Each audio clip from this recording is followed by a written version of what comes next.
नमस्ते, मैं रुचि आ गई हूँ अपने चैनल मिथिला कल्चर पे। स्वागत करती हूँ सभी को अपने चैनल पे। आज मैं सबसे नज़दीकी त्यौहार के बारे में लेके आई हूँ। क्या इसका शुभ मुहूर्त क्या है, भाई बहन का अटूट स्नेह प्रेम से भरा रक्षाबंधन त्यौहार के बारे में। तो चलिए जानते हैं रक्षाबंधन की शुभ मुहूर्त क्या है।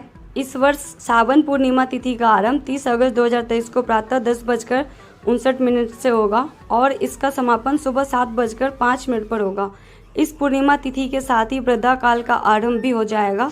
शास्त्रों में वृद्धा काल में श्रावणी पर्व मनाना निषेध माना गया है। इस दिन वृद्धा काल का समय रात्रि 9:02 तक रहेगा, इसलिए इस समय के बाद ही राखी बांधना ज़्यादा शुभ होगा। पौराणिक मान्यता के अनुसार राखी बांधने के लिए दोपहर का समय शुभ होता है, लेकिन यदि दोपहर के समय वृद्धा काल हो तो फिर प्रदोष काल में राखी बांधना शुभ होता है। ऐसे में 30 अगस्त के दिन वृद्धा काल के कारण राखी बांधने का शुभ मुहूर्त सुबह के समय नहीं होगा। उस दिन रात में ही राखी बांधने का मुहूर्त है। 31 अगस्त को श्रावण पूर्णिमा सुबह 7:05 तक है। इस समय में वृद्धा काल का साया नहीं है। इस वजह से 31 अगस्त के सुबह के समय आप राखी बंधवा सकते हैं। ऐसे में इस दिन रक्षाबंधन का त्यौहार 30 और 31 अगस्त दोनों दिन मनाया जाएगा, लेकिन आपको वृद्धा काल का ध्यान रखना होगा।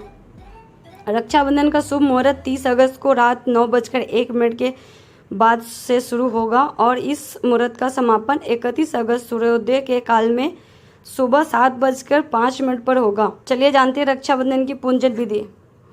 राखी बांधने से पहले बहन और भाई दोनों व्रत रखें। भाई को राखी बांधते समय बहन पूजा की थाली में राखी, रोली, दिया, कुमकुम, अक्षत और मिठाई रखे। राखी बांधने से पहले भाई के माथे पर तिलक सजाएं। बहनें अपने भाई को दाहिने हाथ से राखी बांधे। राखी बांधने के बाद भाई की आरती उतारे। अगर भाई आपसे बड़ा है तो उसके पैर छूकर आशीर्वाद ले।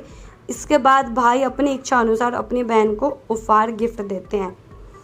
तो यही जानकारी थी मेरे पास जो मैंने आप सबको बताया। आप लोगों को मेरी जानकारी पसंद आते हैं तो आप हमारे चैनल को लाइक करें, सब्सक्राइब करें, शेयर करें। जय मिथिला, जय मैथिल, हैप्पी रक्षाबंधन।